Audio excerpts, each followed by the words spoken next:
ንኣዋርሕ ዝኣክል ክጨቃጨቃን ከማርራን ዝጸንሓ ስራሕተኛታት መንገዲ ኣየር ካናዳ እነሆ ሕጂ ከም ሓያል ማዕበል ኣብ ሓደ መስመር ሰሚረን ንኽእል ኣየር ካናዳ ኣብ ጽምዋ ከእቱ ዝኽእል ዓቢ ተቃውሞ ይስማዕ ኣለዋ።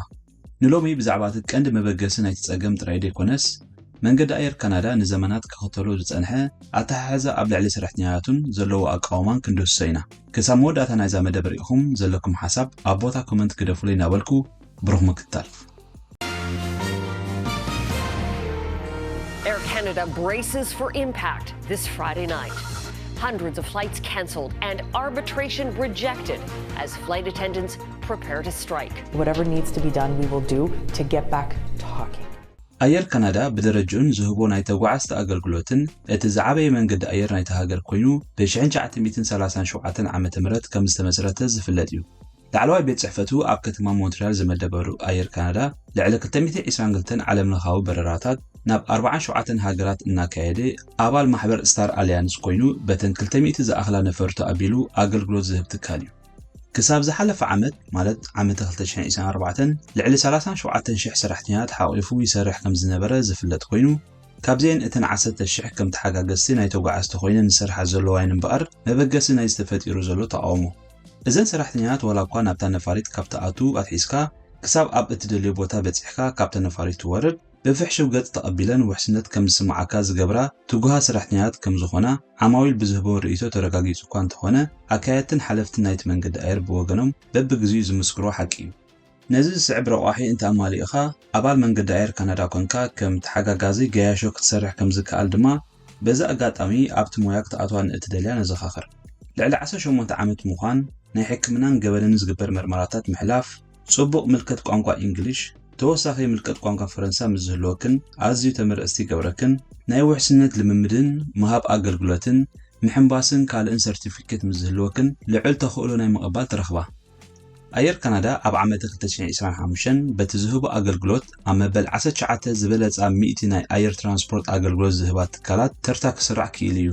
እዚ ማለት ካብቲ ኣብ 2024 ዓመተ ምህረት ሒዝዎ ዝነበረ ናይ መበል 29 ተርታ ዓቢ ለውጢ ምግባሩ ዝፍለጥ ኮይኑ ሞንትሪያል፣ ቶሮንቶን፣ ቫንኩቨርን ከም ቀንዲ ዓበይቲ ነቑጣት ተጠቂሙ በረራቱ ድማ ይካየድ። ናብ ጉዳይ ተቃውሞ ናይዘን ሰራሕተኛታት ምስ እንምለስ ኣብ 2015 ዓመተ ምህረት መንገዲ ኣየር ካናዳ ምስ ሓደ ኪዩብ ወይ ካናዳን ዩኒየን ኦፍ ፐብሊክ ኢምፕሎይስ ዝበሃል ኣብ ምስለ ሰራሕተኛታት ኣተኪሩ ዝሰርሕ ማሕበር ናይ 10 ዓመት ኮንትራት ተፈራሪሙ ምንባሩ ድፍለጥ እዩ።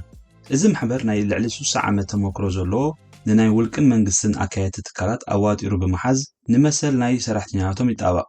እዚ ማሕበር እዚ ኣብ 1963 ዝተመሰረተ ኮይኑ ልዕሊ 70 ቤት ጽሕፈታት ኣብ መላእቲ ሃገር ኣለዎ። እዘን ሰራሕተኛታት መንገዲ ኣየር ካናዳ እምበኣር ካብ ወርሒ 3 ናይዚ ዓመት እዚ ኣትሒዘንየን ምዝ ማሕበር ክዘራረባ ድጸንሓ ብመንገዲ ናይዚ ማሕበር ኣቢለን እቲ ክዕረ ኣለዎ ዝበልኦ ጉዳያት ተሓሓዘ ኣባላት ናይቲ መንገዲ ኣየር መልእኽተን ክሕልፋ ጸኒሐን እየን። መንገዲ ኣየር ካናዳ ገና ብእዋኑ ናይ 38 ሚእታዊ ደሞዝ ወሰኽ ገብረለን ቃል እኳ እንተኣተወ እቲ ማሕበር ግን ነዚ ውድቕ ብምግባር ተቃውሞአን ክቐጽላ ነገረን። በዚ ውሳነ ዝሰንበዱ ኣካየቲ ናይቲ መንገዲ ኣየር ብቕልጡፍ ነቶም ትኬት ዝዓደጉ ዓማዊሎም ናይ ተጠንቀቑ መልእኽቲ እዮም ኣመሓላሊፎም። ከም ውጽኢቱ ከዓ ብኣማይ ዝቑፀራ በረራታት ክቋረፅን ኣስታት 130,000 ዝግመቱ ተጓዓዝቲ በዚ ጉዳይ ክጽለውን ክኢሎም እዮም። With hundreds of flights cancelled and hundreds of thousands of travelers affected, frustration with Air Canada is boiling over. እዘን ሰራሕተኛታት ቅድሚ በረራን ድሕሪ በረራን ዘሎ ሰዓታት ማለት ኣብቲ መዕረፎ ነፈርትን ዝገብርኦም ምንቅስቓሳት ይኽፈለኦ ዘይምንባረን ድፍለጥ እዩ። ብዘይካዚ ዘይከም ካልእ ስራሓት ኣከታቲለ ንሓደ ወርሒ ክሰርሓ ዘኽእል ዕድላት የብለንን። ኮታስ ተረአን ተጸበየንን ናብ ስራሕ ዝወፍራ። ነዚ ንምቕያር እዮም ከዓ እቶም ተጣበቕቲ ማሕበር ኣንጻር ናይቲ መንገዲ ኣየር እንተተቃወመን ክዕወታ ከም ዝኽእላ ዘረጋገጹለን። ድሌት ናይቲ ማሕበር ድማ ነዚ ይመስል። ኣብ ናይ ፈተሻ ሰዓታት ወይ ቦርዲንግ ፓስ ዝባኽን ሰዓታት ክኽፈላ ምስ ምኽባር መነባብሮ ዝመጣጠን ወሰኽ ደሞዝ ኣብ ሰዓተን ክግበረለን ከምኡውን ምዕሩይን ውሑሱን ናይ ስራሕ ሰዓታት ክህልወን እዩ። እዚ ኣብ ልዕሊቲ መንገዲ ኣየር ናብ ጠረጴዛ ቀሪብዎ ዘሎ ናይ 38 ሚእታዊ ወሰኽ ደሞዝ እዩ። ናይቲ መንገዲ ኣየር ድሌት ድማ እዚ ቀሪቦሞ ዘለዉ ናይ ደሞዝ ወሰኽ ነቲ ኢንዱስትሪ ዝመዓራረግ ከም ዝኾነን ብመሰረት ኣሰራርሓ ናይቲ መንገዲ ኣየር ፍትሓዊ ውሳነ ከም ዝወሰኑን እዚ ዘቕርቦ ፍታሕ ድማ ን40 ዓመታት ዝጸንሕ ምዃኑን ኣፍለጡ። እቲ ዘይምስምማዕ ኣብ ቦትኡ እናሃለወ ተጓዓዝቲ ንዘጋጠሞም ዘይተሓሰበ ምድንጓያት ኣብ ጉዕዞኦም ነቲ ኣየር መንገዲ ዓቢ ናይ ገንዘብን እምነትን ክሳራታት ከስዕበሉ ከም ዝኽእል ይግመት። እዚ ጉዳይ ኣብ ግዚኡ እንተዘይተፈቲሑ መንግስቲ ካናዳ ጣልቃ ክኣቱ ከም ዝኽእል እውን ሓደ ጋዜጠኛታት ናይቲ ሃገር ይሕብሩ። the jobs minister has just ordered the Air Canada flight attendants back to work after more than 10,000 walked off the job early this morning. The threat of a walkout had already forced tens of thousands of flyers to change their plans, and now it could get even worse. The airline's entire operations have come to a halt, leaving about 130,000 daily travelers in limbo. ምክንያቱ አገልግሎት ፖስታ ካናዳ በተመሳሳሊ ቅድመ ሓደ ዓመት ካብ ሰራሕተኛቱ ብምክንያት ደሞዝ ወሰኽ ኣዝዩ ተሪር ተቃውሞ ስለ ዝገጠሞን ብሰንኩ ድማ ኣዝዩ ብዙሕ ገንዘብ ከም ዝኸሰሩን ኣብ ግምት ብምእታው እዩ።